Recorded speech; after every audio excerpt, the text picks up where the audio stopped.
Pau Fajardo iflenex na ang new love life. Agad na umani ng mga reaksyon ang post na ito ni Pau Fajardo. Dahil kalakip sa kanyang naibahagi ay ang picture ng isang lalaki na hindi pa niya pinapakilala. Marami ang natuwa para kay Pau Fajardo dahil mukhang nakatagpo na nga ito ng panibagong pag-ibig.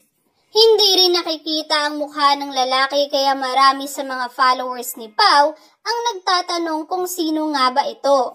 Marami ang nagpaabot sa mga followers niya ng congratulatory message at masaya para sa kanya.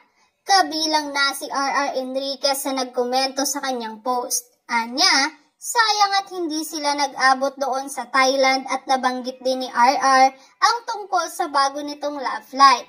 Hindi pa tayo nag-abot. And hooray sa new love life. Hindi pa man formal na pinakilala ni Pau ay marami sa kanyang followers ang masaya na makita si Pau na masaya. Komento ng ilan.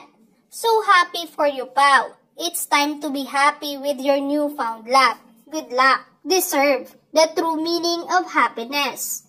Happy for you, Pau. You deserve that happiness. Wishing you the best in life. God bless you both. Minsan lang ako mag-comment sa mga ganitong post. How happy I am for Miss Pau, you deserve someone better. Congrats sa aming pinakamamahal na si Pau Fajardo. Dumating na talaga si Mr. Right Guy sa'yo. Thank you, Papa God. Si Pau Fajardo ay isang modelo, social media personality na unang nakilala bilang long-time girlfriend ng basketballistang si Scottie Thompson na isang professional basketball player na naglalaro para sa koponang Barangay Ginebra, San Miguel na kabilang sa Philippine Basketball Association. Ikinagulat noon ng mga netizens lalo na ng mga fans na umaasa na sila ang ikakasal matapos mag-propose noon si Scottie kay Pau noong Enero taong 2021.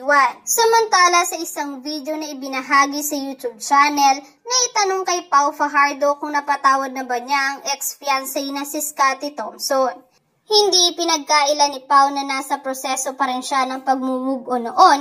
Anya, kailangan antayin ang tamang panahon kung kailan siya makakapagpatawa dahil anya ay hindi naman madali ang nangyari.